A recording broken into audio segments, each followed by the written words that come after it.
Ma'am, I am so sorry. It appears this credit card has been frozen. The billing clerk's confused voice echoed through the quiet hospital accounting department. It was just moments after my son had safely made it through emergency surgery, a procedure that saved his life. I had finally let out a breath I felt like I had been holding for hours. But the family credit card I handed over with trembling fingers had turned into a useless piece of plastic, returning nothing but an angry error beep when swiped through the terminal. I had been trying to reach my husband since late last night, but my calls kept going straight to voicemail. At that moment, I did not know the truth. I did not know that while I was facing my son's life-or-death crisis entirely alone, shivering in a sterile hospital waiting room, my husband had intentionally canceled my card. I did not know he was busy clinking champagne glasses in a lavishly decorated, private ballroom he had rented out for his young mistress. And he certainly did not know that just 3 days later, the arrogant empire he believed he completely controlled would shatter into pieces with a single document, stripping him of absolutely everything.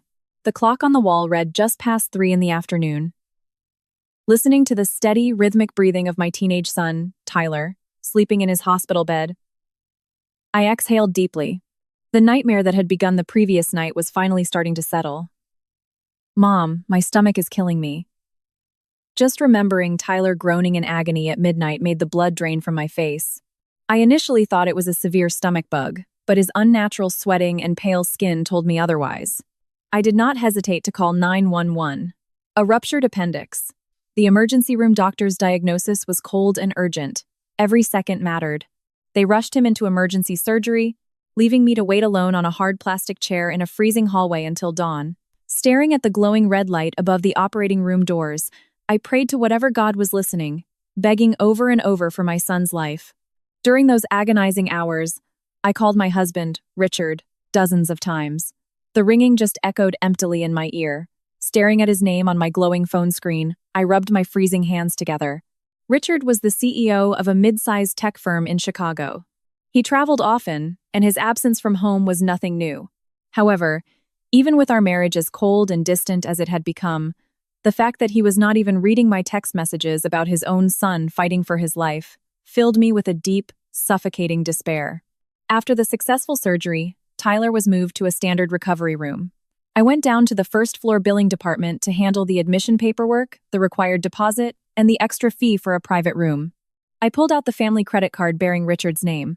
As a stay-at-home mother, I was strictly ordered by Richard to use only this card for all household expenses. He never allowed me to hold cash. I make the money, so I manage it. You live off my hard work, so do not spend a single dime carelessly. That was his favorite thing to say. But as the clerk ran the card through the machine, her face clouded with awkward sympathy. Ma'am, it appears this card has been frozen. That is impossible. I am nowhere near the credit limit. No, it is not a limit issue.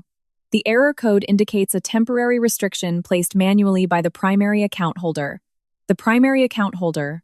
That meant Richard had intentionally frozen my card. I felt a cold sweat run down my spine. Why would he cut off my access to money at this exact moment, right when our son was hospitalized and cash was urgently needed? It was far too malicious to be a mere coincidence. I am so sorry. Let me try to contact my husband again. My face burned with humiliation as I practically fled from the billing counter. Stepping out into the hospital's quiet courtyard, I dialed Richard's number once more. The robotic voice of the automated carrier message coldly informed me that the phone was either turned off or out of range. We had been married for 20 years.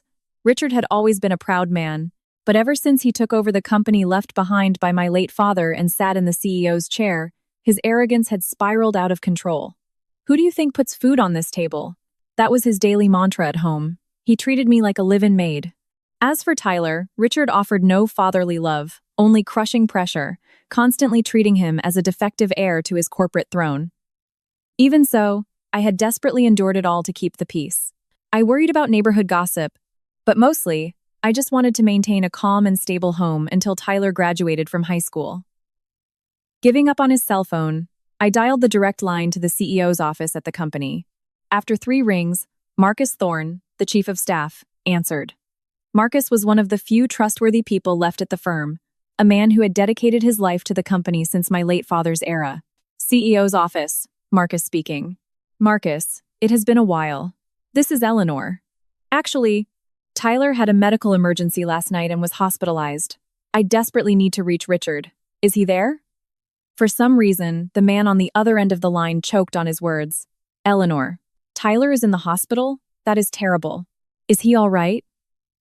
The surgery was successful? Yes, he is recovering. But I cannot reach my husband. And for some reason, my family credit card has been frozen. I am stranded here. I heard Marcus sharply inhale. Mr. Vance froze your card? Yes. Do you have any idea where he is right now? Marcus fell into a deep silence. It was not the kind of silence that simply meant the boss was out. It was a heavy, suffocating pause, the kind that hides a devastating truth. Eleanor, I am so incredibly sorry to tell you this. Marcus lowered his voice, clearly checking his surroundings before speaking. Mr. Vance is not in the office today. He left at noon with Chloe Brentwood from the marketing department. They headed to a banquet hall at the Grand Astor Hotel. Chloe Brentwood. I knew that name.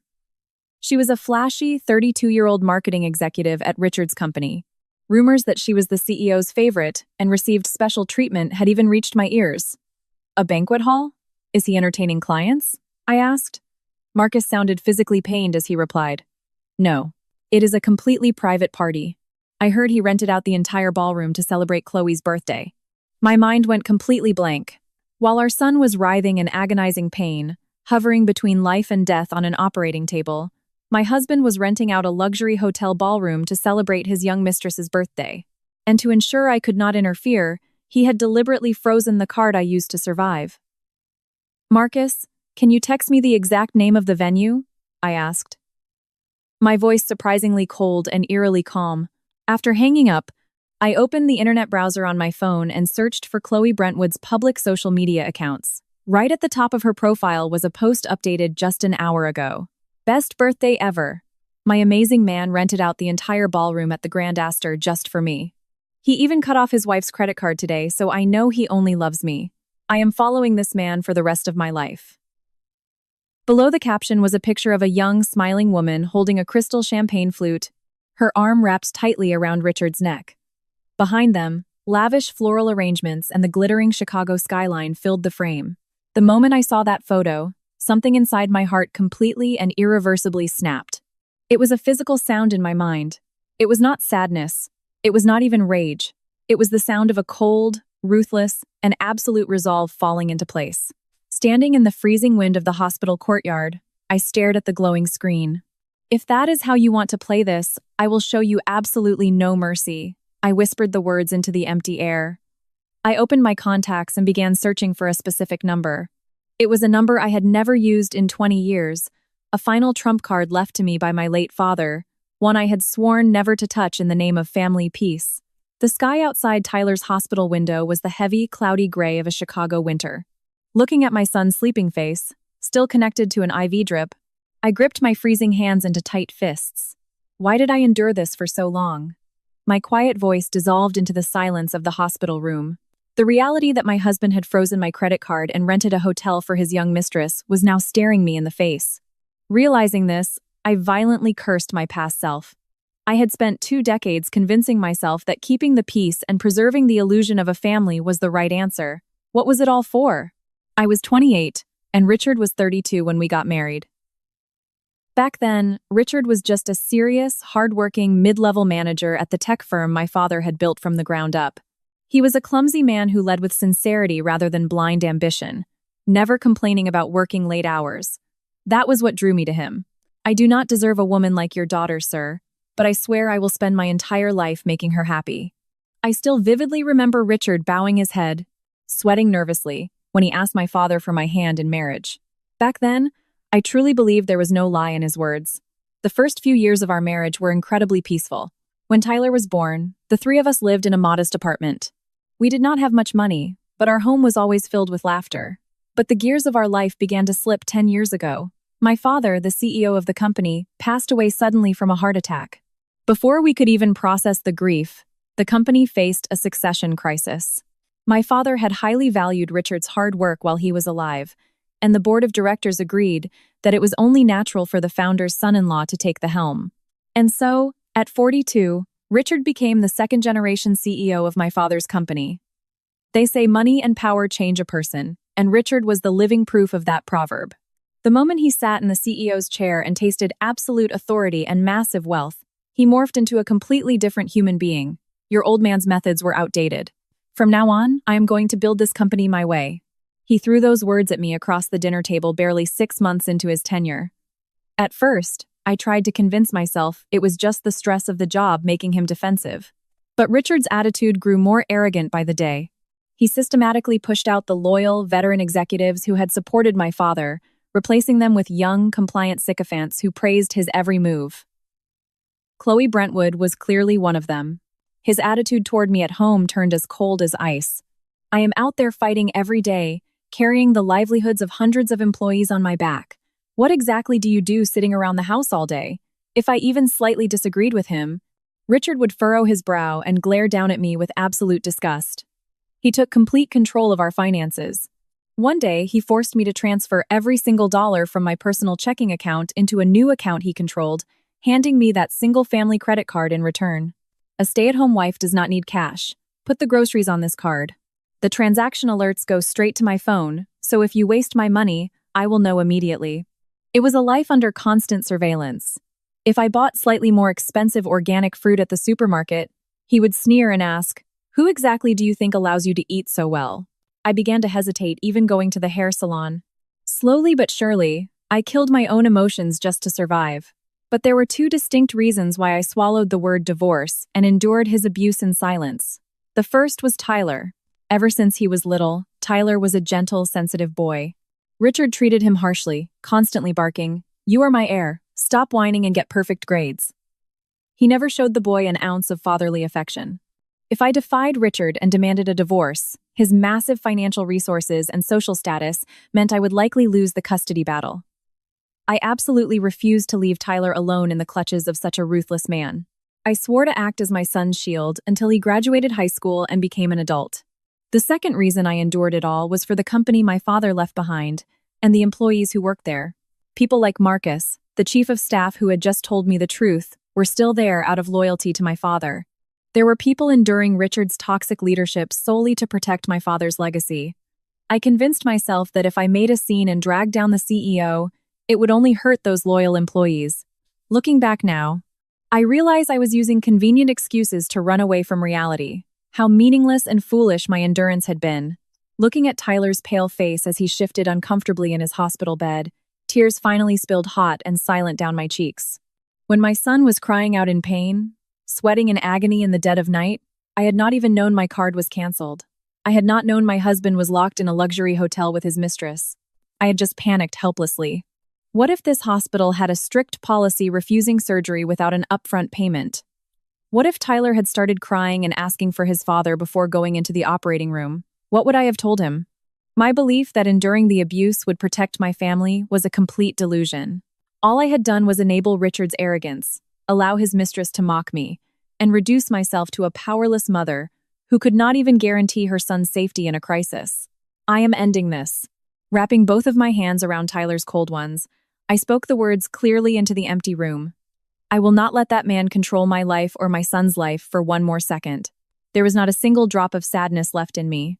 Instead, a cold, razor-sharp, and absolute determination ignited deep in my chest. 20 years ago, right before I married Richard, my father handed me a heavy manila envelope. "Eleanor, Richard is a good young man, but wealth and absolute power can change people. Keep this safe so you can protect yourself if the worst ever happens. And absolutely do not tell Richard about it." I understood the agonizing weight of my father's words now. I had kept that envelope hidden in the false bottom of my father's antique mahogany desk at home, praying the day would never come when I had to open it. I had desperately wanted to believe we could remain a peaceful family. But there was no reason to hesitate anymore. I took a deep breath and looked down at the phone number I had pulled from my contacts. It was Harrison Caldwell, the veteran corporate attorney my father had trusted with his life. Just then, my smartphone buzzed shortly in my hand. It was a follow-up text message from Marcus. It contained an even more horrifying truth that he had not been able to say out loud on the phone. "Eleanor, I could not say this earlier, but Miss Vance instructed the accounting department to process the entire cost of Chloe's hotel birthday party as a corporate business expense. And that is not all. He is planning to liquidate Tyler's $529 college savings plan next month, too." The moment I read the rest of the message, I felt my blood pressure violently spike. It was not just corporate funds for his mistress. Richard was preparing to sell out his own son's future just to keep that woman happy. I will never forgive you. In the dim light of the hospital room, I gripped my phone so tightly my knuckles turned white. My counterattack was going to begin right here, right now. Liquidating Tyler's 529 college savings plan. I traced the words on the screen over and over again. Every time I read it, a cold blade twisted deeper into my heart. That college fund was something Richard and I had set up together the day Tyler was born, holding his tiny little hands in the maternity ward. We are going to give this kid a life far better than ours, Eleanor. Let us make sure we are ready to support him, no matter what he wants to be. The Richard from back then truly had the gentle face of a loving father. But the money I had painstakingly saved by cutting corners on our grocery budget over the years had been entirely seized by Richard when he demanded total control of our finances. The fact that he was now trying to liquidate the sacred money meant for our son's college education to fund his mistress's lavish lifestyle burned away whatever microscopic shred of affection I still held for my husband. Thinking back, Richard's behavior over the past few years had been full of glaring red flags. It is my money. I will spend it however I please. That had become his favorite phrase. When Tyler was in middle school, he once brought home a math test, proudly showing us that he had scored the third highest in his grade. Richard barely looked up from his iPad, his voice dripping with ice. Third means nothing if you are not at the top. When I was your age, I was always number one.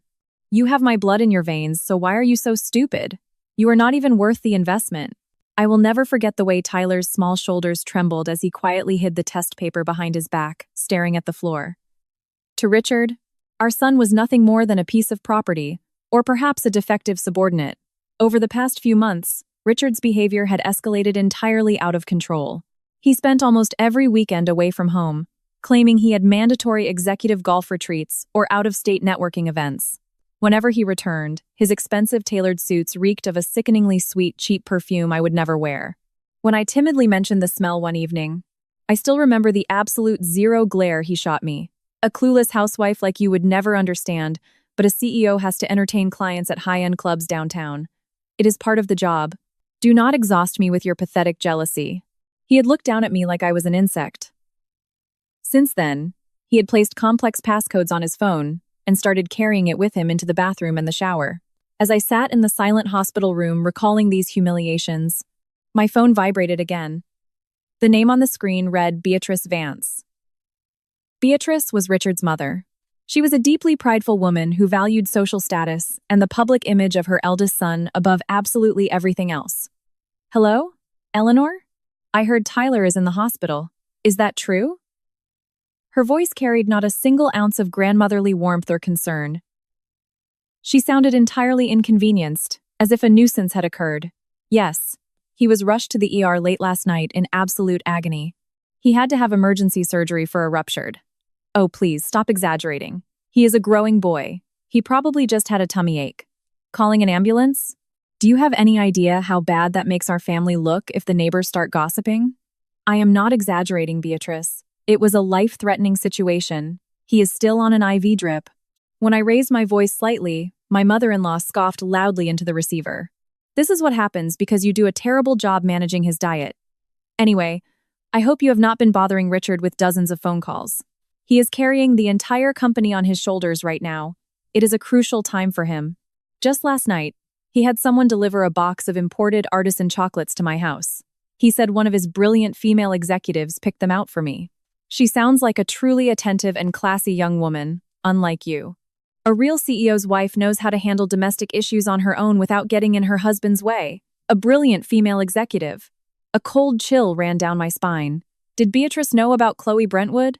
Even if they had never met in person, it was highly likely Richard was using Chloe to score points with his mother, framing her as his perfect right-hand woman. Beatrice had always resented the fact that Richard married into my wealthy family and gained his position through my father. Once my father died and Richard became CEO, Beatrice's attitude toward me had flipped instantly from fake sweetness to open hostility. Beatrice, Tyler is Richard's son too. More importantly, my family credit card was suddenly frozen, and I cannot even pay for his hospital admission or his room. I am completely stranded. Even when I told her the facts, Beatrice's tone did not soften.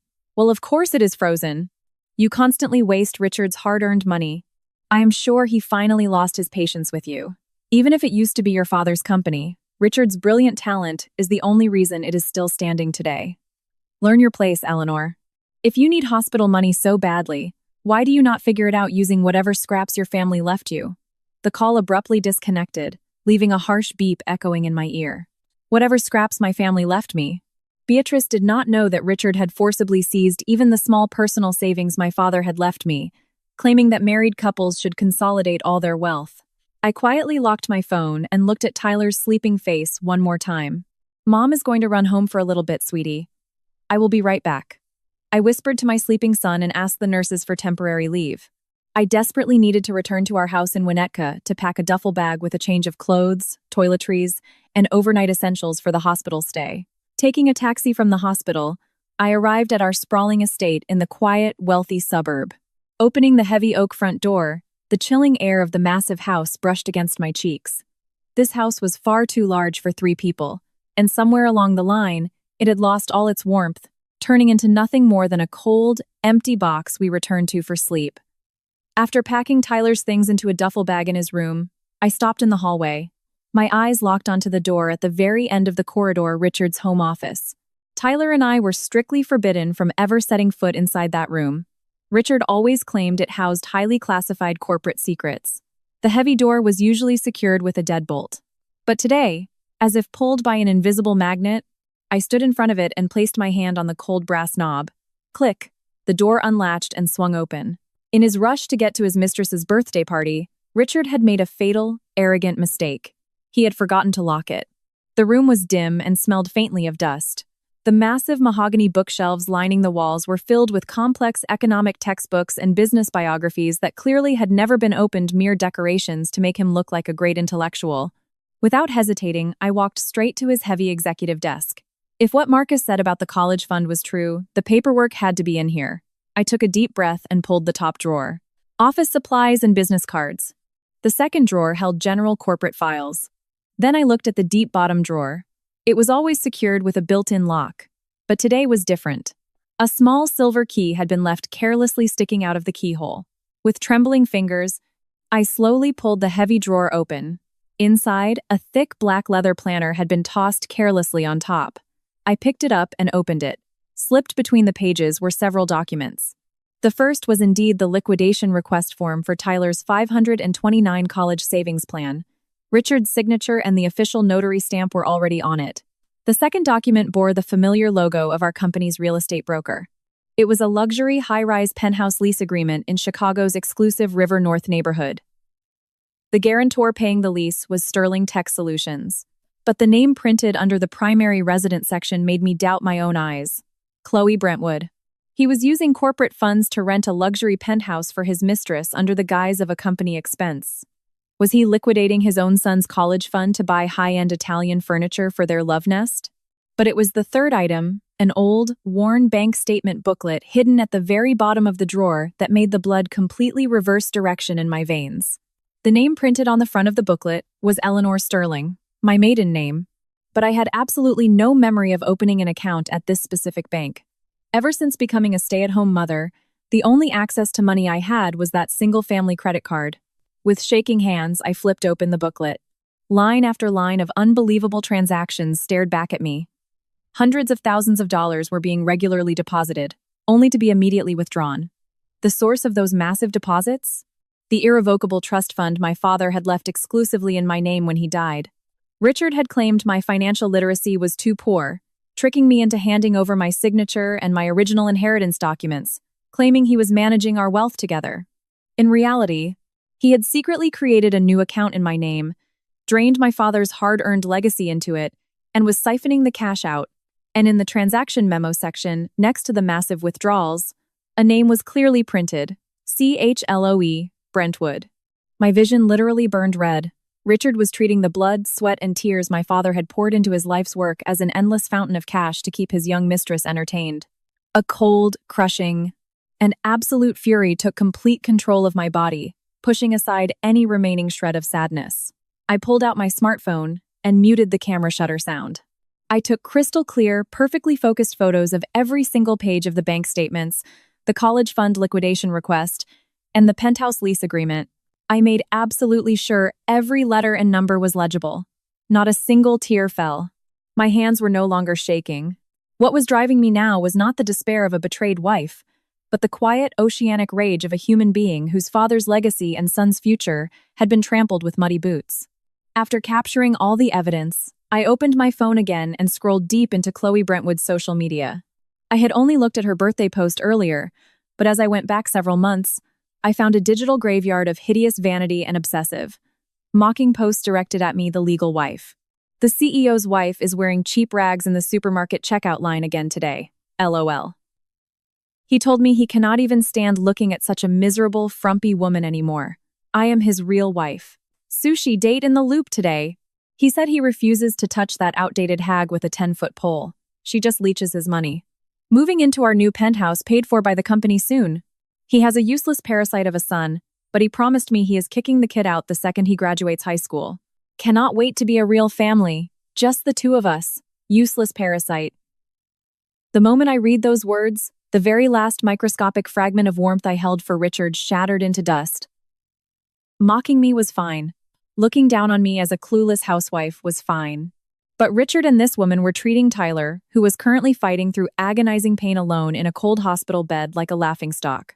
Richard, who was supposed to be a father, was promising his mistress he would throw his own son onto the streets. I will never, ever let you get away with this. My voice was terrifyingly calm in the empty, dim office. Suddenly, my phone vibrated in my hand. The screen flashed with my husband's name. I took a deep breath, killed every single emotion on my face, and pressed answer. Hello? Where the hell are you?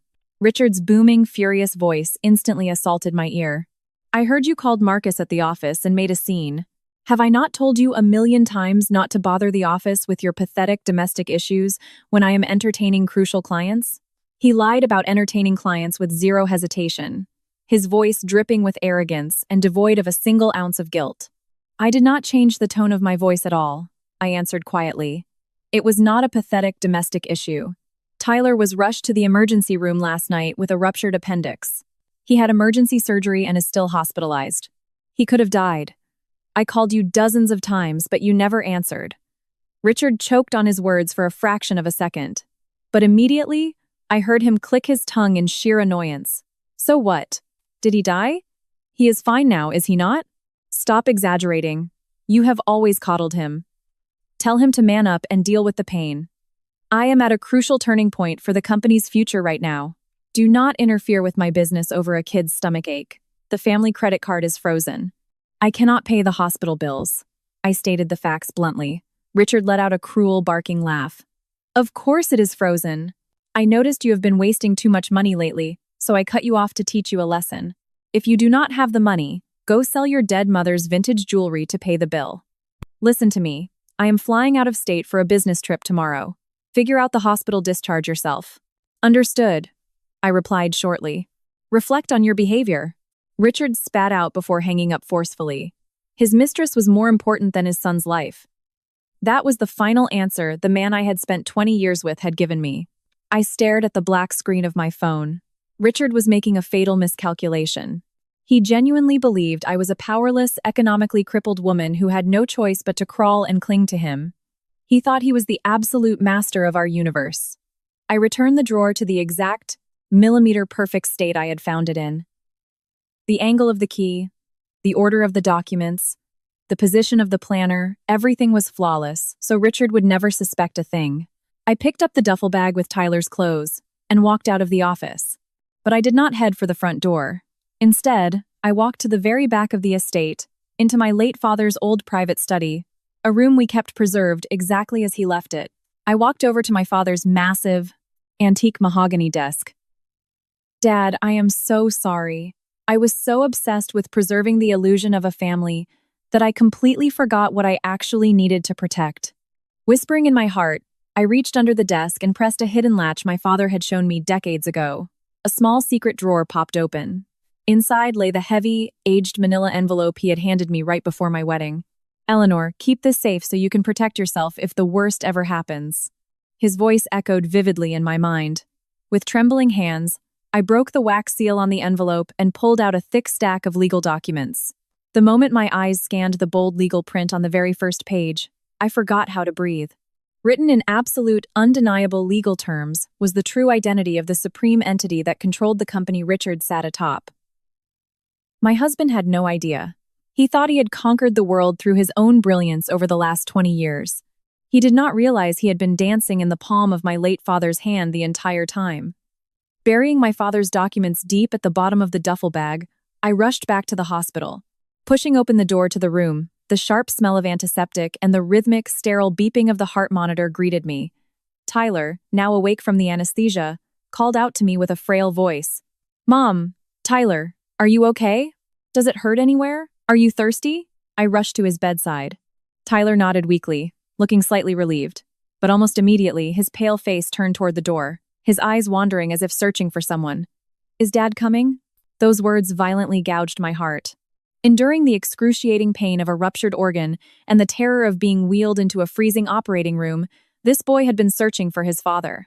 No matter how cold and abusive Richard was, to Tyler, he was still his only dad. Dad is in the middle of a massive deal for the company right now. But when I told him your surgery was a success, he was so incredibly relieved. I told a lie that made me want to physically vomit. If I told him the truth that while he was suffering, his father was renting a hotel ballroom for his mistress, it would shatter this boy's heart permanently.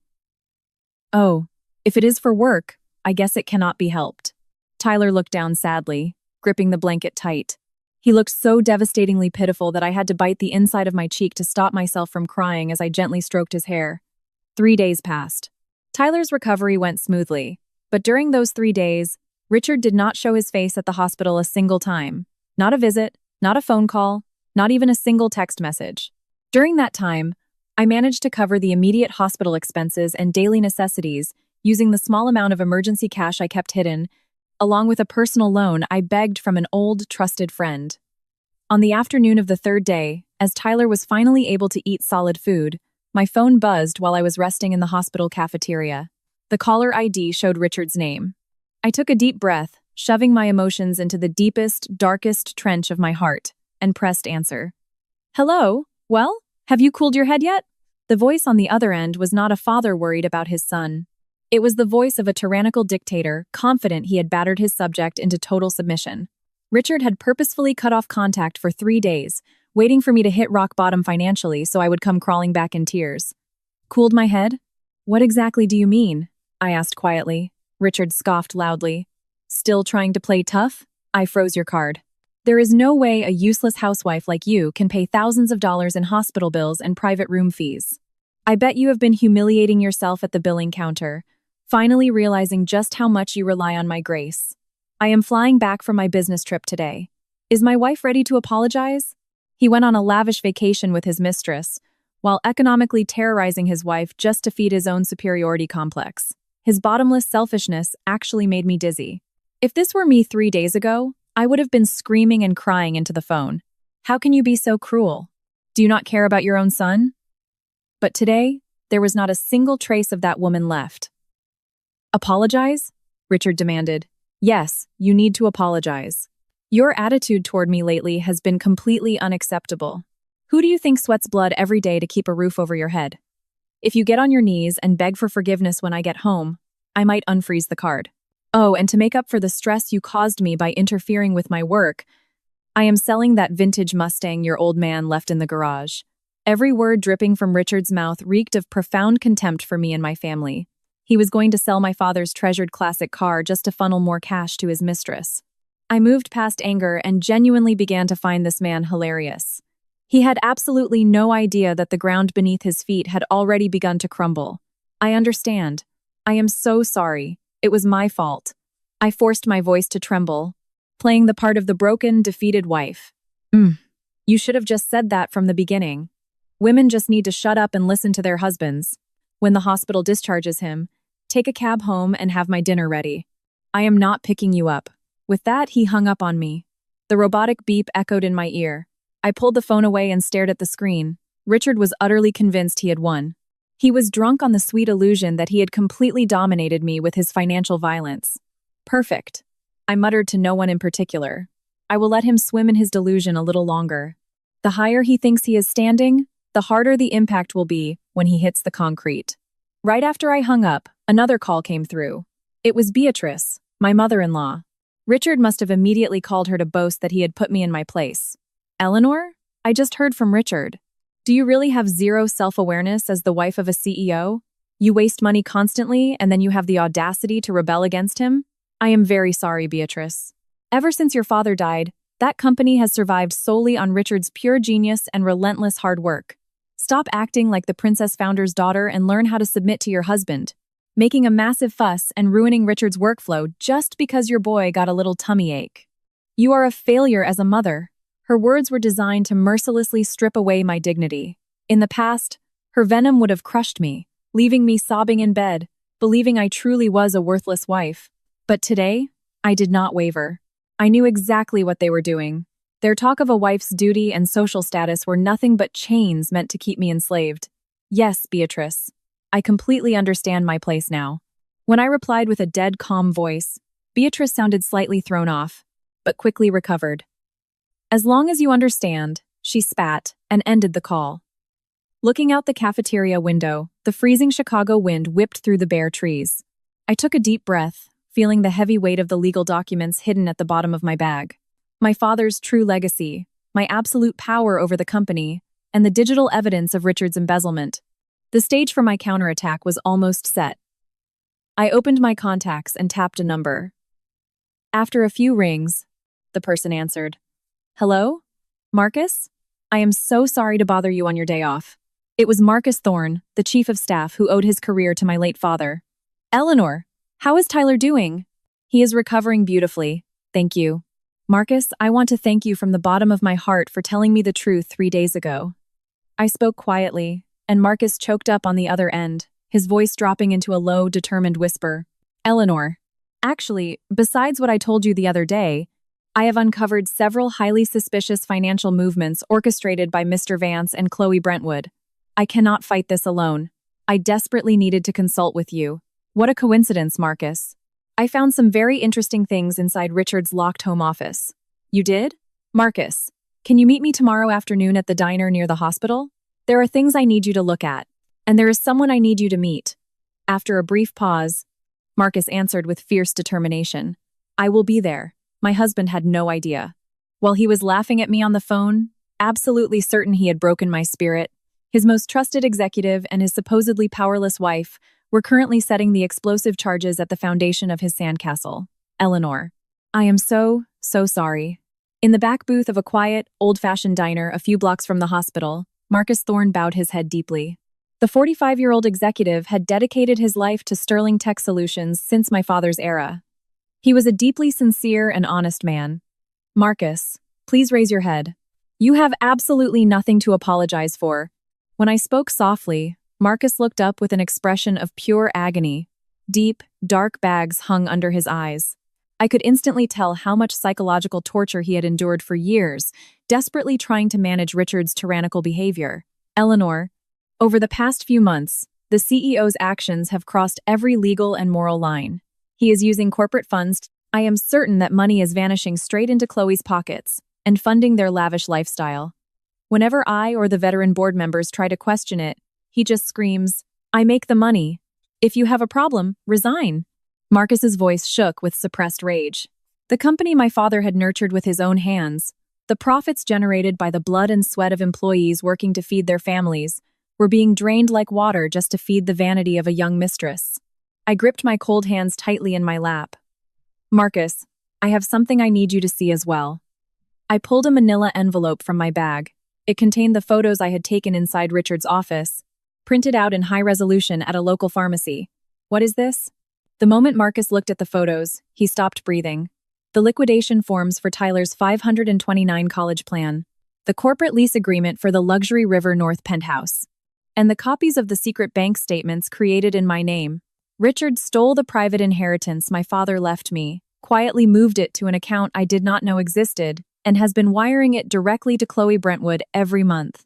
And now, he is liquidating Tyler's college fund to pay for their new penthouse lifestyle. When I laid out the cold facts, Marcus's lips trembled violently. He buried his face in his hands. Unforgivable. Arthur Sterling loved you and his grandson more than life itself. To trample on that, has Richard lost his humanity completely? Seeing the gentle Marcus explode with such righteous fury made my chest grow hot. I was not alone. The bonds my father had forged were still alive in this world. That realization alone lit a small fire in my frozen heart. Just then, the bell above the diner door jingled softly. An older gentleman in a perfectly tailored charcoal suit walked in. He had slicked back silver hair and wore intellectual, silver-rimmed glasses. Apologies for the delay, Eleanor. And Marcus, it has been a long time. His deep, calming voice made Marcus shoot up from his seat as if struck by lightning. Mr. Caldwell, what are you doing here? Harrison Caldwell, 65 years old, the veteran corporate attorney who had served as my father's most trusted advisor. The moment Richard became CEO, he found Harrison's strict ethics annoying and abruptly terminated his retainer. To me, however, Harrison was like an uncle. It has been too long, Harrison. Thank you so much for coming on such short notice. When Eleanor calls, I drop everything and run. I made a promise to your father, after all. Harrison smiled warmly and slid into the booth across from us. After finding my father's documents in the hidden drawer, I had immediately called Harrison. Harrison put on his glasses and slowly began reviewing the printed photos spread across the table. His warm uncle-like expression vanished, replaced by the razor-sharp, freezing glare of a veteran prosecutor. I see. I had heard rumors, but I had no idea he was being this recklessly stupid. Harrison tapped his finger on the photo of the secret bank statements. Opening an account in your name without your explicit, legally sound consent and draining your private inheritance is textbook wire fraud, identity theft, and grand larceny. Even in a marriage, stealing a spouse's sole and separate inheritance is a severe felony. Next, Harrison lined up the penthouse lease and the vague consulting invoices Marcus had brought. And Marcus, using corporate funds to enrich a mistress through shell companies, is corporate embezzlement and a blatant breach of fiduciary duty. He is using his position as CEO to intentionally defraud the corporation. Wire fraud, embezzlement, grand larceny, breach of fiduciary duty, the heavy, suffocating legal terms piled up on the small diner table. Everything Richard had arrogantly claimed as his right, it is my money, my company, was actually a chain of massive felonies. Eleanor, what do you want to do? Harrison looked at me dead in the eyes. We have enough to destroy Richard legally and send him to federal prison. But doing so means making your son's father a convicted felon. Are you prepared for that, my son's father?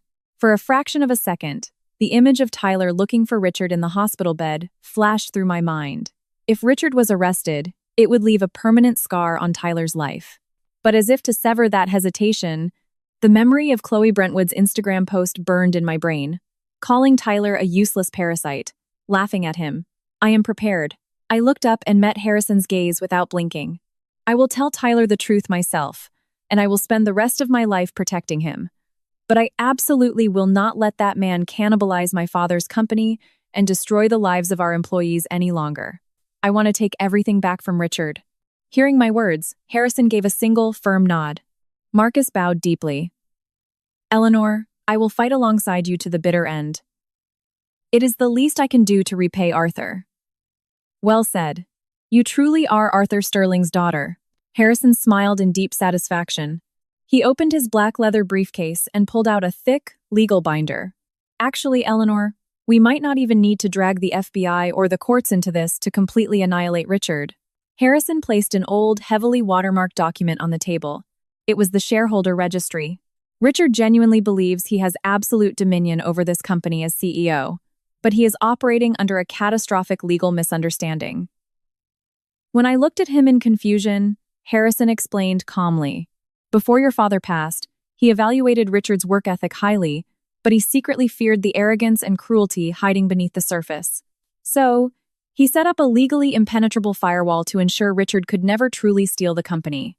According to Harrison, my father had created a master will and an irrevocable trust that transferred all of his voting shares directly to me. When Richard became CEO, he assumed he automatically absorbed the majority shares.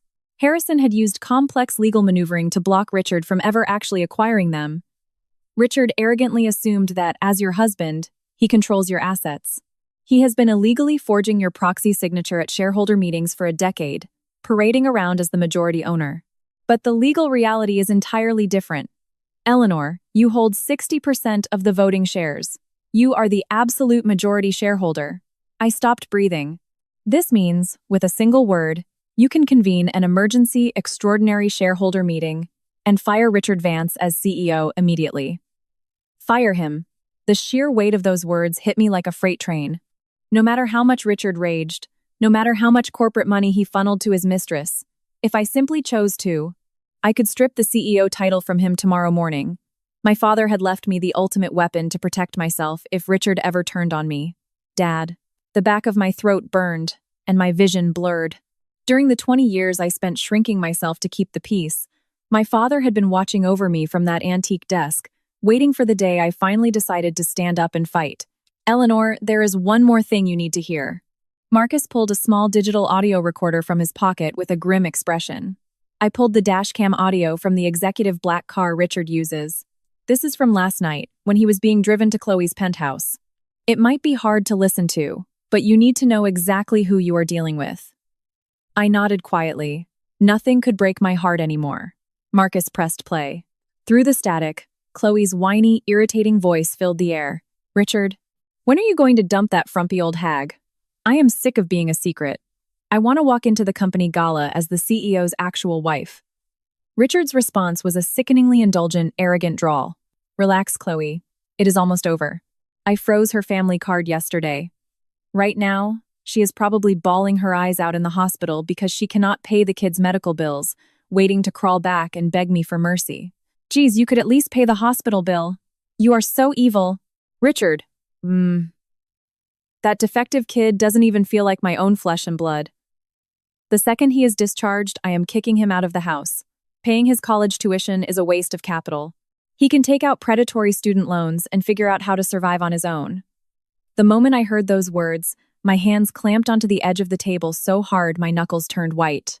Eleanor is too stupid to manage money, so I will claim financial incompetence, force her to sign a zero alimony divorce decree, and kick her to the curb. We will sell that massive Winnetka house and use the cash for our new life. She is a clueless housewife. Once I dump her, she will be forced to scan groceries at a supermarket until she dies. The audio cut off with his despicable laughter. I am so sorry, Eleanor. I should not have made you listen to that.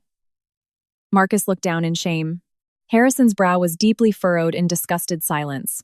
But surprisingly, not a single tear fell from my eyes. My sadness was completely gone. In its place was a hyper-focused, freezing rage that felt sharp enough to cut glass. Thank you, Marcus, I said, my voice shockingly steady. That erased any final trace of hesitation I had. That man does not possess the right to be a CEO, nor does he possess the right to be a father. Eleanor, Harrison's deep, powerful voice pulled my attention. Firing Richard is easy, but if we just fire him, he will never admit his faults and will spend the rest of his life harassing you and Tyler for revenge. To truly end him, we need to corner him with absolute, undeniable proof of his corporate embezzlement. We have to seal every possible exit. Absolute proof. Marcus's accounting irregularities might not be enough. Richard could claim they were legitimate business expenses. We needed a smoking gun he could not talk his way out of. I know exactly where it is. I replied instantly. Richard's desk has a locked bottom drawer. There are files in there I did not have time to photograph. I know there is a physical USB drive in there as well. If his guard is down, I will find it. Is it not too dangerous? It is fine. He is utterly convinced I am completely broken and submissive right now. Seeing the sheer terrifying resolve in my eyes, Harrison gave a small nod. All right. Marcus, you compile a flawless paper trail of every dime sent to Chloe's fake consulting firm. I will begin drafting the criminal referrals for the stolen inheritance and the divorce filings. We execute the strike after Tyler is safely discharged. I do not want my son caught in the crossfire. Once Tyler is safe, I will finish this. Understood. Let us stay in close contact. Do not take unnecessary risks. I bowed deeply to Harrison and Marcus and walked out of the diner. The freezing Chicago wind bit at my cheeks, but a roaring fire was burning inside my chest. As I walked back to the hospital, I opened my phone. A text had just arrived from Richard. I am stopping by the house tomorrow night. I left a document on the kitchen island. Sign it and stamp it by the time I arrive. That is your final job as a wife. A document. I knew exactly what it meant. Richard was initiating the final phase of throwing me in the trash. Perfect. I will give you exactly what you want. I darkened my screen and quickened my pace toward the hospital. My husband was currently writing his perfect script, planning to discard me like garbage to live happily with his mistress. I was not going to collapse until I saw the exact expression on his face the moment he was violently dragged down to hell. In the dead silence of the massive Winnetka house, a single white envelope sat in the dead center of the cold marble kitchen island, mocking me. I had rushed home from the hospital and stood frozen in front of the island, not even taking off my coat. The envelope was blank, but I knew what was inside. With freezing fingers, I pulled out the documents. It was a standard Illinois petition for dissolution of marriage divorce papers. Richard had already filled out his sections in his immaculate handwriting and notarized his signature. Attached to it was a brutally one-sided postnuptial settlement agreement. Reading the clauses, I almost let out a dry, incredulous laugh at the sheer, unadulterated selfishness of it. The wife waives any and all rights to alimony or spousal support.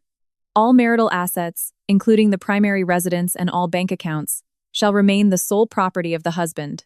The wife completely forfeits all rights to asset division.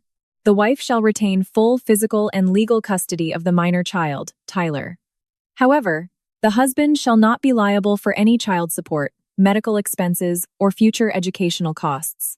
The wife must vacate the primary residence with all personal belongings no later than the date of the minor child's hospital discharge. How can a human being be this utterly ruthless? My whisper echoed hollowly in the empty kitchen.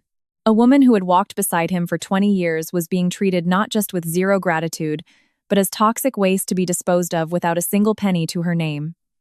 Furthermore, he was legally absolving himself of paying a single dime to feed or educate his own flesh-and-blood son. And yet, he was using corporate funds to rent a luxury penthouse and throw massive parties for his mistress. Click. The heavy oak front door swung open. Heavy leather dress shoes clicked down the hardwood hallway, and the kitchen door was pushed open aggressively. "Oh, you are actually here." Standing there was Richard, his custom-tailored suit disheveled, his face flushed red. The moment he walked in, the stench of expensive bourbon mixed with the sickeningly sweet scent of women's perfume assaulted my nose. He had obviously been drinking with Chloe Brentwood before coming home. "Did you read the papers?" Richard did not even make eye contact with me, collapsing heavily onto a bar stool and loosening his silk tie. "I read them." "Are you actually serious about this?" I asked quietly. Richard scoffed, looking at me with eyes so cold they could freeze water. "Serious? It is exactly what it says. I have reached my absolute limit with a useless, clueless housewife like you. I am a CEO fighting a war every day. The woman standing next to me needs to be brilliant, useful, and capable of healing my stress. You do not belong in my world anymore, brilliant and capable."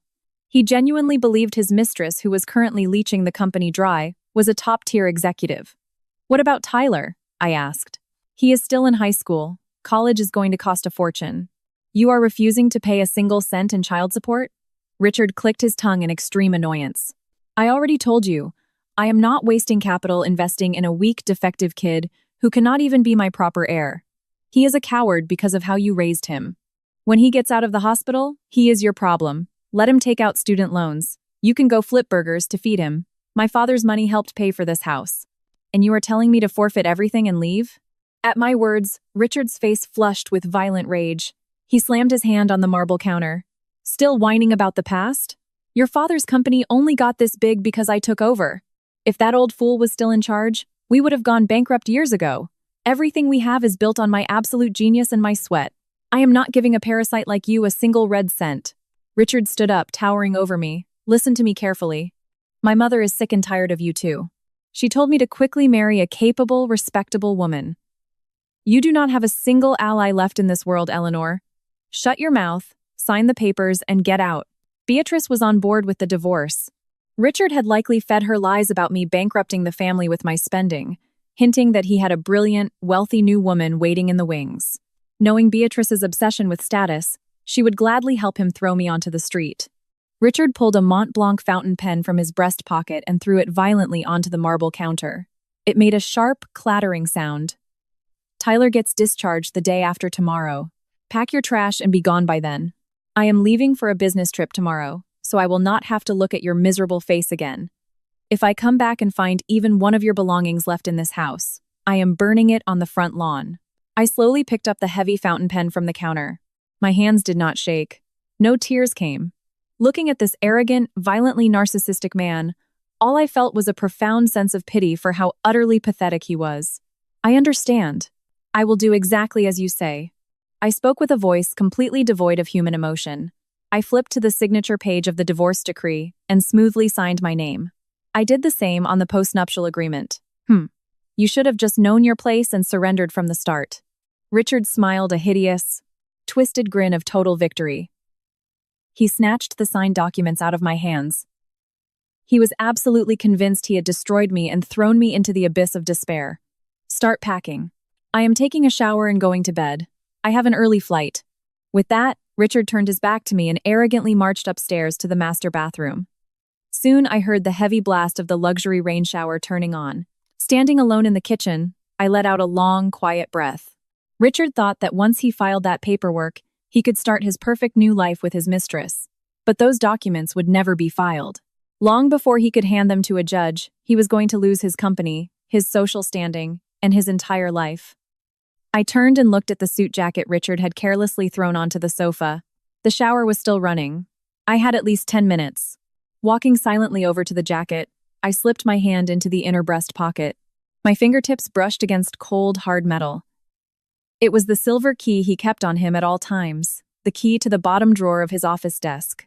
Harrison had said we needed absolute, undeniable proof of embezzlement to finish him. When I sneaked in yesterday, I only had time to find the bank statements and the lease. But I knew there was a USB drive hidden in the very back of that locked drawer. Gripping the silver key tight, I moved silently down the hallway toward the forbidden home office. I slipped the key into the lock and turned it. Click. I pulled the heavy drawer open. There, hidden in the very back, was a thick black binder and a small, encrypted black USB drive. My husband had no idea. While he was showering, drunk on the illusion of his absolute victory, I was currently securing the final nail for his coffin. The sound of the shower echoed faintly through the massive house. In the dim office, I held my breath. My heart was pounding like a war drum, but my hands were completely steady. I pulled out the black binder first. Inside were the corporate registration documents for a company called Luminous Consulting, along with stacks of invoices.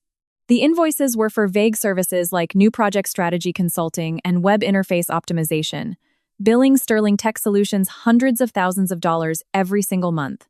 Every invoice bore Richard's personal CEO approval stamp.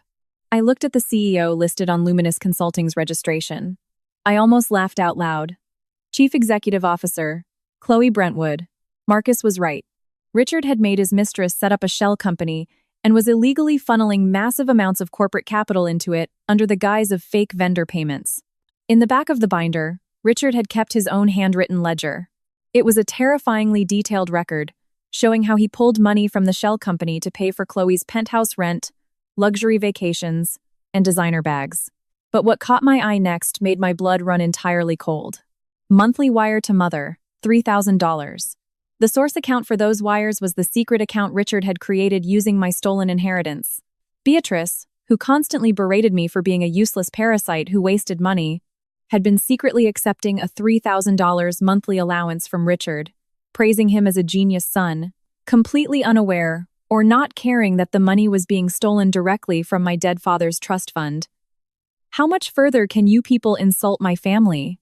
Biting my lips so hard I tasted copper, I used my phone to photograph every single page. Then, I pulled my laptop from my bag, booted it up, and plugged in the black USB drive. Inside was a master Excel spreadsheet detailing the entire embezzlement operation. I immediately initiated a copy sequence to transfer the files to my own encrypted drive. The progress bar crawled across the screen. Just then, the sound of the shower upstairs abruptly stopped. A cold sweat broke out on my neck. Richard would be out in a minute. The screen said 10 seconds remaining. I heard the bathroom door open. Bare feet padded heavily across the upstairs hallway. 5 seconds. 4. 3. Transfer complete. The moment the notification popped up, I yanked the USB drive out, slammed my laptop shut, shoved the binder back into the drawer, locked it, and pulled the silver key out. I sprinted silently out of the office and back into the living room, sliding the silver key perfectly back into the inner pocket of his suit jacket. Seconds later, Richard walked down the stairs in a plush bathrobe, aggressively towel-drying his hair. Why the hell are you still awake? I told you to start packing, he barked. I stood next to the sofa, turning to him with a perfectly blank expression. Yes. I was just figuring out where to start. I am leaving for my trip tomorrow morning. By the time I get back, I want every trace of your existence scrubbed from this house. If you leave anything behind, I will make you regret it. He grabbed a bottle of sparkling water from the fridge and vanished into the master bedroom. I let out a massive, shaking breath. The cold metal of the USB drive in my pocket promised me absolute, undeniable victory. The next morning, Richard rolled his expensive Rimowa suitcase out the front door, heading off to his business trip with his mistress. See you never. Do not ever show your face to me again. He didn't even look back as he walked to his waiting black car. Staring at his back, I felt absolutely nothing. The moment Richard's car disappeared down the street, I sprang into action. I had already coordinated with Harrison and a premium moving company. A fleet of trucks arrived, and I emptied the house of all my personal belongings, Tyler's things, and the antique furniture my father had given me. I left everything Richard had ever purchased entirely untouched. The massive, echoing, half-empty house perfectly symbolized our dead marriage. In the afternoon, I went to the hospital to pick up Tyler. Sitting on the edge of his hospital bed, Tyler smiled in profound relief when he saw me. Mom, thanks for coming. Where is Dad? Dad is on a business trip. I sat next to him and gently took his hands. Tyler, listen to me. Mom and Dad are not going to be living together anymore. Tyler's eyes widened in surprise for a fraction of a second. But instead of fear or sadness, he just gave a small, understanding nod. Yeah, I figured. He squeezed my hands back. Mom, you have been enduring him for years just for me, haven't you? The other night, when I woke up in pain, you were holding my hand crying and apologizing to me. I heard you. Mom, I was always terrified of Dad yelling at me, but what scared me more was seeing you never smile at home anymore. It is okay. Let us start over, just the two of us. My high school son was so much more mature than I had ever realized. The guilt of making him give up on receiving his father's love, combined with the sheer gratitude for his kindness, made the tears finally spill over. Thank you, Tyler. Thank you so much. After settling Tyler into our beautiful, highly secure new high-rise condo downtown, I called Marcus. Marcus, I have everything. When I explained what was on the USB drive, Marcus inhaled sharply. He went that far. Eleanor, this is flawless. Harrison just called to say all the legal filings are prepped and ready to drop. We have Mr. Vance and Chloe Brentwood completely cornered. So, tomorrow night? I confirmed quietly, tomorrow night. Tomorrow night was the company's massive 30th anniversary gala at the Grand Astor Hotel. Normally, as the CEO's wife, I was supposed to be the guest of honor. But Richard had ordered me to stay home and claim I was sick, explicitly so he could bring Chloe Brentwood as his brilliant executive partner. Richard genuinely believed he had kicked me to the curb, erased his financial crimes, and won the game of life. He was undoubtedly counting down the seconds until he could stand on that stage and bathe in the applause of hundreds of elites. Marcus, I am trusting you with tomorrow night. Yes, ma'am. We are taking Arthur Sterling's company back. I hung up the phone and looked out the massive floor-to-ceiling windows of our new condo. The Chicago skyline was painted in the burning orange of the setting sun. At that exact moment, in a luxury penthouse just miles away, Richard and Chloe were clinking champagne glasses. They had absolutely no idea that tomorrow night, the glorious sandcastle they had built would be blown to atoms by a single piece of paper. The Grand Ballroom at the Grand Astor Hotel was one of the most prestigious venues in Chicago. Beneath massive crystal chandeliers, hundreds of guests, executives, politicians, and wealthy investors mingled. The sound of clinking crystal and elite laughter filled the air. Tonight was the 30th anniversary gala of Sterling Tech Solutions, the empire my father built and Richard stole. Congratulations, Richard. Thanks to your brilliant leadership, the company's stock is through the roof. Oh, please, it is all thanks to our incredible partners.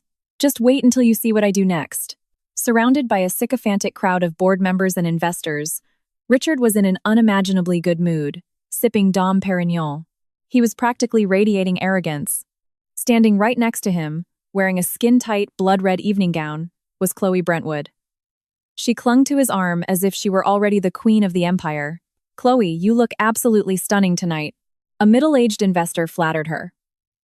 Chloe blushed with fake modesty and pressed her chest against Richard's arm. Oh, thank you. Richard personally picked this out for me to represent the company. I am going to do everything in my power to support our brilliant CEO. Around Chloe's neck hung a massive, blinding diamond necklace. Of course, both the dress and the diamonds were bought with corporate funds funneled through the fake consulting firm. But no one in the room knew that. Richard and Chloe genuinely believed they were the center of the universe. "Oh my, Chloe, you look magnificent." Beatrice Vance pushed her way through a crowd of executive wives, practically running up to Chloe and grabbing her hands with sickening affection. "Mrs. Vance, it is an honor to have you speak to me," Chloe purred. Beatrice nodded vigorously. "You have no idea how much of a relief you are." The woman who used to stand next to Richard was nothing but a frumpy, clueless embarrassment with zero social grace. "Richard told me he would be mortified to bring her to an elite event like this. From now on, you are the one who needs to stand by his side." Chloe flashed a triumphant, wicked smile. "Leave him to me, Mrs. Vance."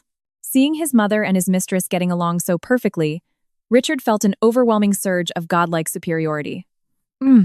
Eleanor is probably sitting in some filthy motel room right now, crying over her empty bank account. He sneered internally, remembering how he had kicked me out. I had signed the divorce papers. 0 alimony, 0 assets, 0 child support. He was just waiting for the right moment to file them with the court.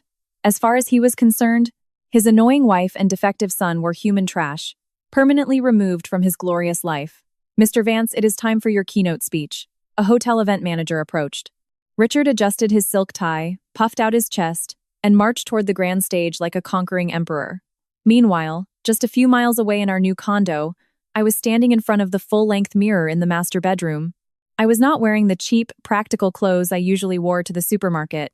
I was wearing a stunning, perfectly tailored vintage navy Armani pantsuit. My father had bought it for me 20 years ago, telling me to wear it the day I finally stepped onto the corporate battlefield. I hadn't worn it in 2 decades, but it fit perfectly, carrying a heavy, dignified weight that naturally straightened my spine.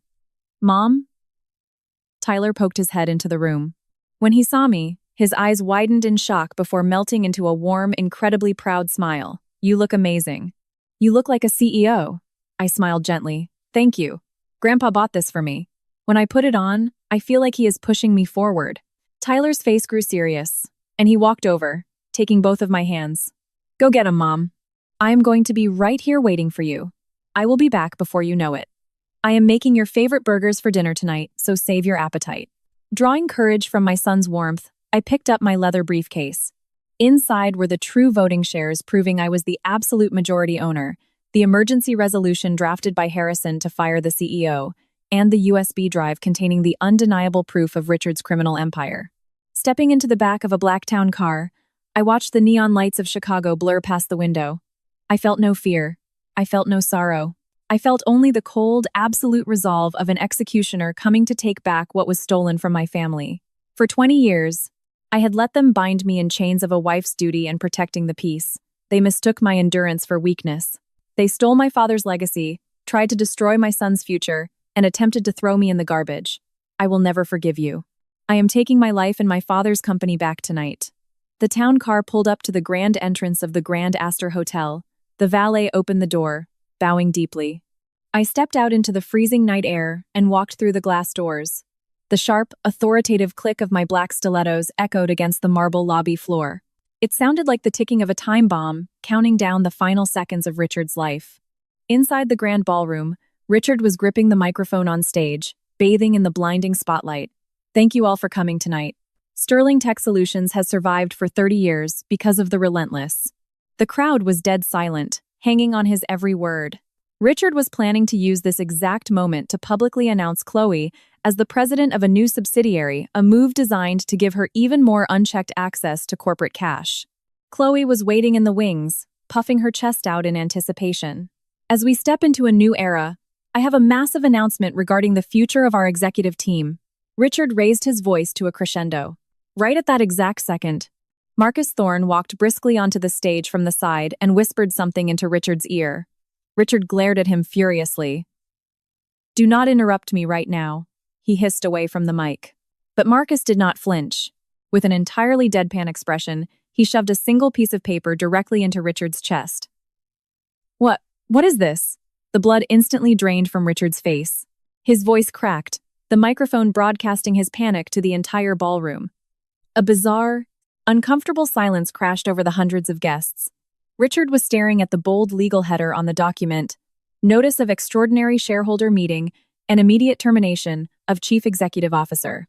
Marcus, have you lost your damn mind? Do you think this is a joke? Richard roared, his face turning purple with rage as he moved to crumple the paper. At that exact moment, bang, the massive, heavy mahogany double doors at the back of the ballroom were thrown open by hotel security. The hundreds of guests turned around in unison. There I stood, in my tailored navy Armani suit, radiating absolute, ice-cold authority. Standing directly to my right was Harrison Caldwell, the legendary corporate attorney who commanded deep respect from every veteran executive in the room. I kept my eyes locked dead onto the stage and began to walk. Click, click, click. My heels echoed like gunshots in the dead silent room. Is that Arthur Sterling's daughter? Harrison Caldwell is with her? What on earth is happening? Whispers erupted from the older board members and investors who recognized me from my father's era. The crowd naturally parted like the Red Sea, creating a clear path for me to the stage. Suddenly, a streak of blood red blocked my path. It was Chloe Brentwood. "Excuse me, do you have any idea where you are?" Chloe shrieked, looking me up and down with absolute disgust. "Richard told me all about it. You got kicked out on the street and signed the divorce papers. You are just here to beg for money because you are broke. You are a pathetic, miserable old hag." Her shrill voice echoed painfully through the silent ballroom. Following right behind her was Beatrice, practically sprinting in her expensive gown. "Eleanor, what is the meaning of this?" Beatrice screamed, her face contorted in rage, pointing a trembling finger at me. "This is my son's night of glory. A clueless, money-wasting parasite like you has no right to step foot in here. Security, throw this trash out immediately." The atmosphere in the room froze solid. The fact that the CEO's wife had been kicked out and forced into a divorce was just broadcast to hundreds of the city's most elite business leaders. Normally, a woman would be humiliated, covering her face and running away. On stage, Richard was screaming into the mic. "Yes, security. Throw that insane woman out of my building." But I didn't stop. I didn't flinch. I didn't break eye contact. Hotel security didn't move a muscle.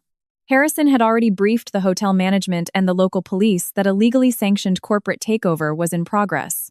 I glanced coldly at Chloe, then stared dead into Beatrice's eyes.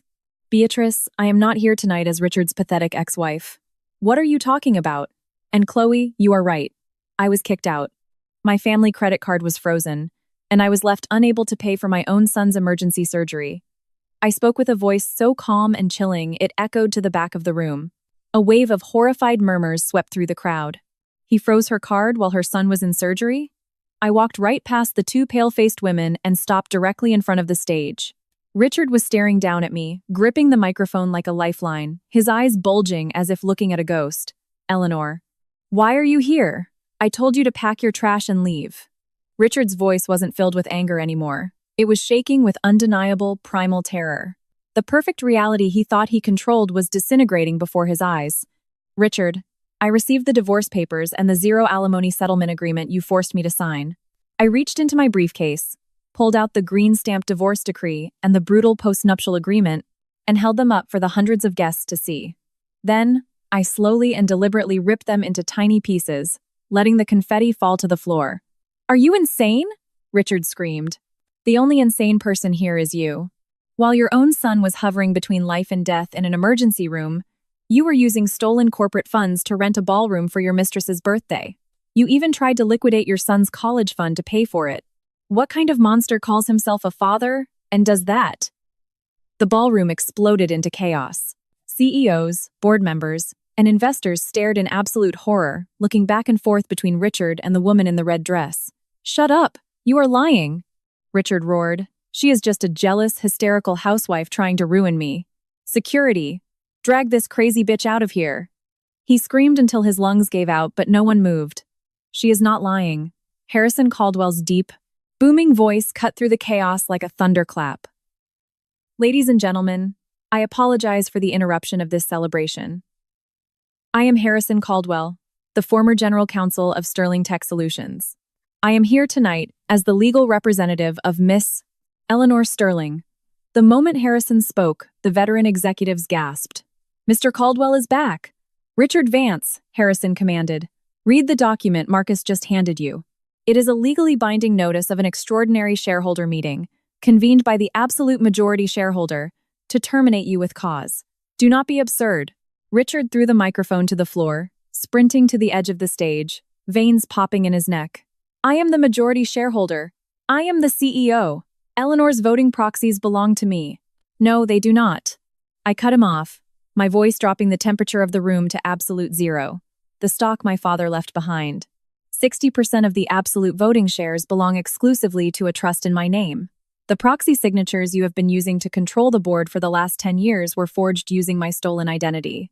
Legally, they are completely void. The moment I spoke those words, the last drop of blood vanished from Richard's face. It turned an ashen, sickly gray. The throne he believed he had built with his own genius was nothing but an illusion. As the absolute majority shareholder of Sterling Tech Solutions, I hereby declare to this room, Richard Vance is terminated as Chief Executive Officer, effective immediately. The massive ballroom fell dead silent. You could hear a pin drop. The absolute dictator of the company had just been annihilated and reduced to an unemployed fraud in front of hundreds of people. Ellies. There is no way a court would uphold this. Richard stumbled backward, his knees giving out, collapsing onto the stage. Beatrice and Chloe stood frozen, their mouths hanging open, unable to comprehend what had just happened. But Richard still didn't understand. He didn't realize that firing him was just the appetizer. I reached into my briefcase and touched the cold plastic of the black USB drive. When I exposed the criminal depths of his embezzlement and the theft of my inheritance, what kind of sound would he make? A clueless housewife like you does not have that kind of power. It is a bluff, Richard screamed, his voice echoing pathetically under the crystal chandeliers. Just minutes ago, he had been bathing in glory. Now, his face was twisted in an ugly, desperate grimace. Richard! Get up! Do not let this frumpy old hag talk to you like this. No one believes her, Chloe screamed, clawing her way toward the stage, her red dress dragging on the floor. Beatrice, completely red in the face, pointed her fan at me. Eleanor, enough of this. You are just throwing a tantrum because you got kicked out without a penny. You are trying to steal my son's company. I am calling the police. We are the ones calling the FBI, Beatrice. Harrison's heavy, booming voice silenced her instantly. Beatrice physically recoiled, her shoulders trembling as she snapped her mouth shut. Ladies and gentlemen, please direct your attention to the screen. Harrison signaled toward the back of the room. Marcus, sitting in the A.V. control booth, aggressively hit the enter key on his laptop. Instantly, the massive projector screen behind the stage lit up. Instead of a glorious corporate retrospective, the screen displayed the corporate registration of Luminous Consulting, alongside dozens of massive, highly suspicious invoices. Where did you get that data? Richard's eyes darted wildly, crawling backward on the stage. Luminous Consulting was established 6 months ago, I spoke clearly, ensuring my voice reached every corner of the room. Its listed purpose is web strategy consulting, but it has zero actual operations. Yet, over the last 6 months, Richard Vance has illegally wired over $500,000 of corporate capital to this shell company every single month. Gasps of horror and fury erupted from the investors and board members. $500,000 a month? A veteran board member stormed up to the stage. Richard, what the hell is this? The board never approved any vendor by this name. It was a highly classified Black Ops project for expansion. Richard stammered, sweating profusely. I cut him off flawlessly. Look at the name of the CEO on that registration document. The screen zoomed in on the document. Printed clearly under Chief Executive Officer was a name everyone in the room now knew. CHLOE Brentwood. Richard Vance forced his mistress to create a shell company to embezzle millions of dollars of your corporate funds. This is wire fraud, grand larceny, and a catastrophic breach of fiduciary duty. Chloe, you are the CEO? The board members turned and glared at her with murderous intent. Chloe turned ghost white, shaking her head violently. No, I do not know anything. Richard just told me he would give me a massive allowance if I signed some papers. He tricked me. The brilliant executive partner who had just been bragging about her loyalty threw Richard under the bus to save herself in less than a second. You bitch! Richard roared, slapping Chloe's hand away as she tried to grab his pant leg. Chloe fell hard onto the floor, but absolutely no one offered her a hand. That is not all. I signaled Marcus, and the screen rapidly changed. The luxury River North penthouse lease agreement, receipts for Italian designer furniture, bank wires for first-class flights to Paris. Every single one of these was paid for using stolen corporate capital. The money our employees bled for, the capital our investors trusted us with, was used as a personal piggy bank for these two to play house. As the majority shareholder and as Arthur Sterling's daughter, I will see them prosecuted to the absolute fullest extent of federal law. Roars of outrage echoed through the room. We demand a full audit. I am pulling my investment tomorrow morning. Call the feds. Amidst the chaos, only Beatrice remained utterly oblivious to the legal reality, looking around in panicked confusion. Wait a minute. Richard is the CEO. So what if he used a little bit of the company's money? Why is everyone attacking him? And Eleanor, you lived off Richard's money your whole life, you hypocrite. Her profoundly ignorant, arrogant screech lit the final fuse in my heart. I took a deep breath and stared directly into Beatrice's eyes. Beatrice, let us talk about where your money comes from. The screen shifted again. This time, it displayed the bank statements from the secret account opened in my name. This is a secret bank account Richard forged my signature to open. The money inside was my private, legally protected inheritance, left exclusively to me by my late father. Richard stole it all. So what? You are married. What is yours is his. Beatrice shrieked, trembling. I shook my head coldly. The issue is where the money went. Look at the transaction history. The screen zoomed in on the withdrawal column. Every single month, a wire transfer of $3,000 was sent out. The recipient's name flashed on the screen in massive letters. Beatrice Vance. The color vanished completely from Beatrice's face. Beatrice, you constantly abused me. You called me a parasite, a useless hag who wasted money. You bragged to all your country club friends about how your genius son sent you a massive $3,000 allowance every month. But that allowance did not come from Richard's salary. I took a slow, menacing step toward her. Those luxury lunches you ate, those designer dresses you bought, the country club fees you paid, every single dime of it was stolen directly from the inheritance of the dead father of the woman you treated like garbage. Ah! A pathetic, broken gasp escaped Beatrice's lips. She looked wildly back and forth between the massive screen and Richard's face. Richard, tell me she is lying. You sent me your own hard-earned money. Shut up! Richard, in a total panic, screamed at his own mother. You were constantly begging me for more cash to go on cruises. There is no way my salary alone could cover your ridiculous spending. Who cares if I used her dead dad's money? It was in my house, so it belongs to me. The moment she heard those words, the strings holding Beatrice up were severed. She collapsed to her knees on the ballroom floor. Her entire identity, the proud mother of a flawless, elite CEO, was completely obliterated. The fact that she had been living off the stolen money of the daughter-in-law she despised was a humiliation worse than death for a woman obsessed with status. Now, everything is out in the open, I said, my voice echoing in the dead silence. Richard, you are not just losing the CEO title. Wire fraud, embezzlement, identity theft, and grand larceny. You are going to federal prison. And Chloe Brentwood, as the CEO of the shell company, the FBI will be knocking on your door as a co-conspirator. No, I didn't do it. I just wanted to buy nice things. Chloe sobbed hysterically, crawling toward the exit, but her path was blocked by furious board members. On stage, Richard had lost the ability to speak. His eyes were completely unfocused, staring blankly into the distance. His perfect plan, kick out the wife, steal the company, live like a king, with his mistress, had been violently atomized in front of hundreds of the most powerful people in the city in a matter of minutes. Whoa, wait, Eleanor. Richard reached a trembling hand out toward me from the stage. I was wrong. I will pay the money back. Please, just don't call the police. We were married for 20 years. Tyler doesn't want his dad to go to federal prison. Seeing him desperately try to weaponize family sentiment to save his own skin made me feel a profound, nauseating pity for him. Do not ever speak my son's name with your filthy mouth again. My voice cracked like a whip. Richard's shoulders violently flinched.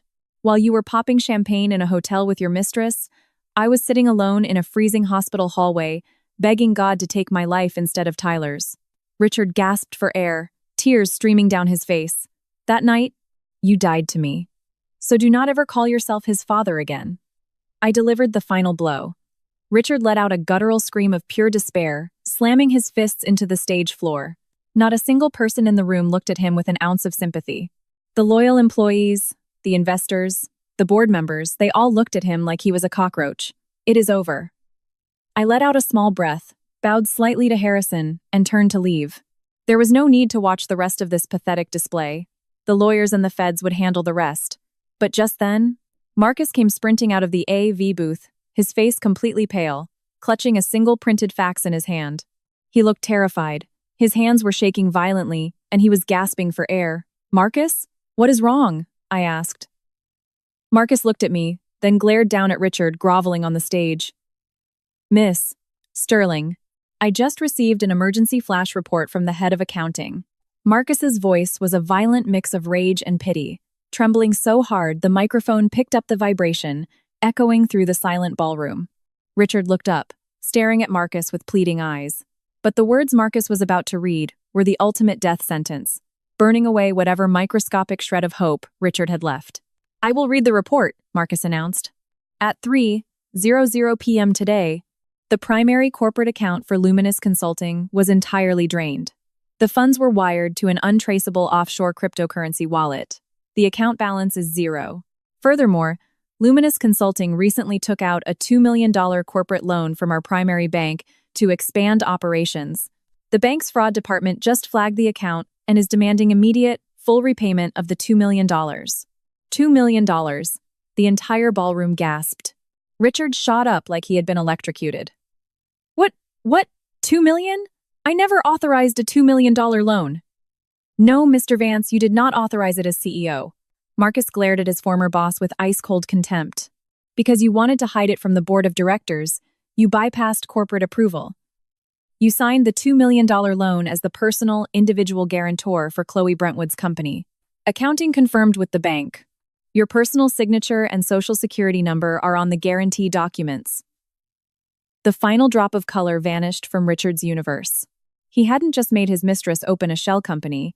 He had used his own personal credit to secretly borrow a massive sum to make the company look legitimate, planning to slowly embezzle corporate funds to pay it off. It was a terrifyingly stupid, arrogant plan. "Chloe, what did you do with the $2 million? You said you were buying server equipment and a new office space." Richard screamed like a madman, jumping off the stage and violently shaking Chloe by the shoulders. But Chloe looked just as terrified. She was pale as a ghost, frantically tapping her smartphone screen over and over again. "No, I didn't steal it. My boyfriend, Chad. He is a crypto investor.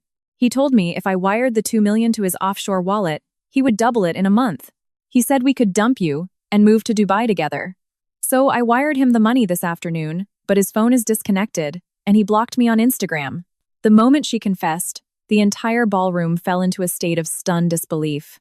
Richard believed he was the mastermind, using his mistress as a toy.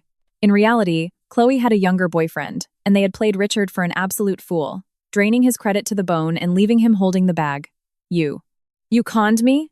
I signed a $2 million personal guarantee for you. Get off me, you creepy old man. I am a victim here too. Chad ruined my life." As the two of them devolved into a screaming, pathetic brawl on the floor, the elite guests looked on with absolute revulsion. Richard's dignity as a CEO, his pride as a man, everything was gone. He was nothing but a pathetic clown. Silence. Harrison Caldwell's booming voice shattered the chaos. Richard and Chloe looked up in terror. "Chloe Brentwood, even if you were conned by your boyfriend, as the CEO of Luminous Consulting, you authorized the fraudulent transfer. You are personally liable for massive civil damages and federal wire fraud charges." Chloe shrieked in horror and collapsed onto the floor, sobbing uncontrollably. Harrison then turned his piercing gaze to Richard, who was drenched in a cold sweat. "And Richard, you are the personal guarantor of the loan. Since the shell company is bankrupt, that $2 million is now your personal debt. The bank will freeze all of your personal assets and begin foreclosure on your properties tomorrow morning." Foreclosure. Harrison continued mercilessly. "Furthermore, as of tonight, you are terminated for cause for inflicting massive financial damage on this corporation. You forfeit your entire severance package. Sterling Tech Solutions will also be suing you personally for the restitution of all embezzled funds. Zero severance. A massive lawsuit for embezzlement. and a $2 million personal debt to a major bank. Pathetic, ugly tears streamed down Richard's face. Yesterday, he was laughing at me, calling me a useless parasite, kicking me out of my house with nothing. Tonight, he was bankrupt, $1 million in debt, stripped of his entire social standing, and waiting for the FBI to arrest him. He stumbled toward me, his legs giving out as he collapsed to his knees on the marble floor, weeping uncontrollably. Right in front of hundreds of people, the once arrogant CEO broke down into loud, pathetic sobs, reaching his trembling hands out toward me in utter desperation. "Eleanor, I beg you, please save me. Just sell some of your stock and pay off the bank. I was wrong. I will wake up. I will be a good husband. Tyler. Tyler needs his father. Please." I took a slow step back, putting distance between myself and his trembling hands. "Richard, your words might have mattered to me if you had said them the night Tyler was fighting for his life in the emergency room." My quiet, freezing voice rained down on him. "While you were drinking champagne with her, I was sitting alone in a cold hallway, praying to God." Richard flinched violently. "I do not care what happens to you." When I delivered my final verdict, Richard let out a wail of utter despair, pounding his fists into the floor. Not a single person offered him an ounce of pity. Realizing I was a dead end, Richard looked up and saw Beatrice standing frozen in the corner of the room. "Mom!" Richard crawled toward his mother like a desperate animal. "Mom, help me. You still have the estate in the Hamptons. Sell the property and pay off my debt. I am your son. Do not abandon me." But the action Beatrice took next froze Richard's heart completely.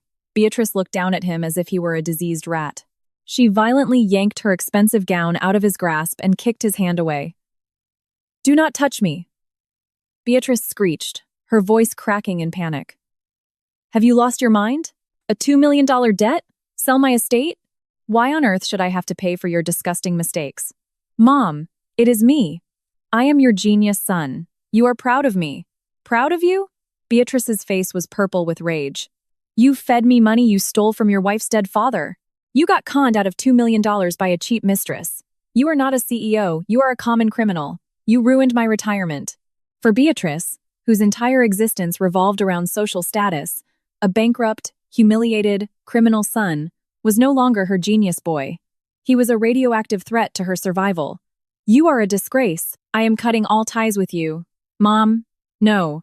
Richard stared up at his mother in absolute disbelief. The people he thought were his allies, his mistress, his mother only loved him when he had money. When the illusion of his power shattered, he was entirely, utterly alone. "Security, please escort these people out. They are disrupting the gala." When I gave the quiet order, a dozen burly hotel security guards surrounded Richard and Chloe. "Let go of me. I am the CEO. This is my company." Richard thrashed and screamed like a madman, but no one listened. Chloe was dragged out, sobbing hysterically about how it wasn't her fault. Beatrice hid her face behind her fan and fled the ballroom, trying to escape the judging eyes of her elite peers. Once the chaos was removed, a heavy silence hung over the ballroom. I took a deep breath, walked up the stairs to the stage, and picked up the microphone. Hundreds of eyes were locked onto me. "Ladies and gentlemen," I began, my voice clear and steady. "I deeply apologize for exposing you to such a disgraceful scene on what was supposed to be a night of celebration." I bowed deeply. From the crowd, I heard murmurs of, "It is not your fault, Eleanor.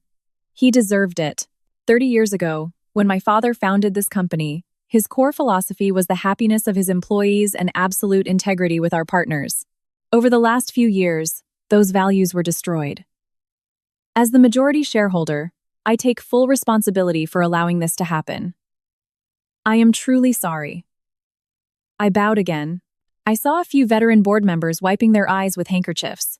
Tomorrow morning, I will officially convene an extraordinary board meeting to appoint a new executive team.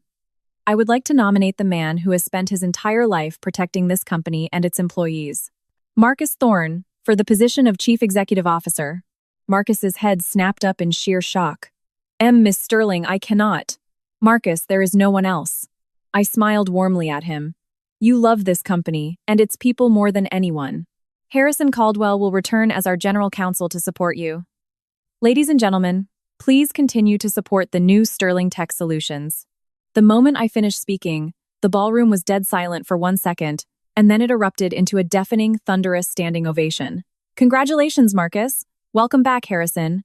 The board members, the investors, the employees, everyone was smiling, clapping fiercely to celebrate the rebirth of the company. Listening to that applause, I quietly placed the microphone back on the stand. The heavy, freezing chains that had bound my heart for 20 years shattered completely, falling away into dust. I did not have to endure anymore. I did not have to fake my smiles. I left the stage to Marcus and Harrison and quietly slipped out of the ballroom. Stepping out of the hotel lobby, the night was late. As I stood on the curb waiting for my town car, my phone buzzed in my pocket. It was a text from Tyler. "Mom, the burgers are on the grill. Come home soon." The moment I read that short sentence, the tears I had held back all night finally spilled over, rolling down my cheeks. They weren't tears of sadness. They were warm, undeniable tears of pure joy, realizing that the most important thing in my world was safe and waiting for me.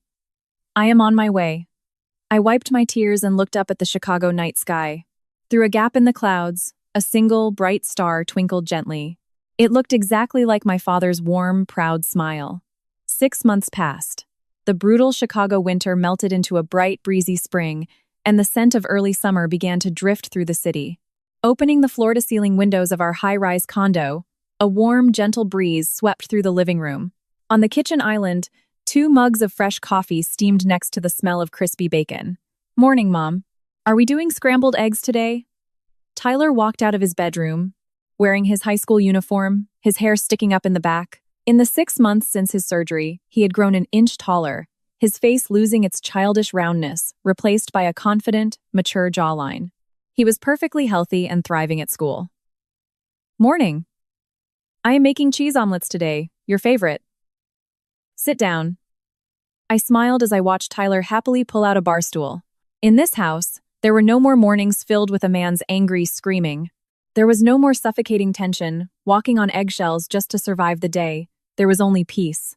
So much had changed since that night 6 months ago. The next day, the board officially appointed Marcus Thorne as the new CEO. Under Harrison Caldwell's ruthless legal guidance, the company scrubbed out every ounce of Richard's toxic accounting, restoring clean, transparent operations. Thanks to Marcus's sincere leadership and the hard work of the employees, the trust we had lost from our investors was fully restored.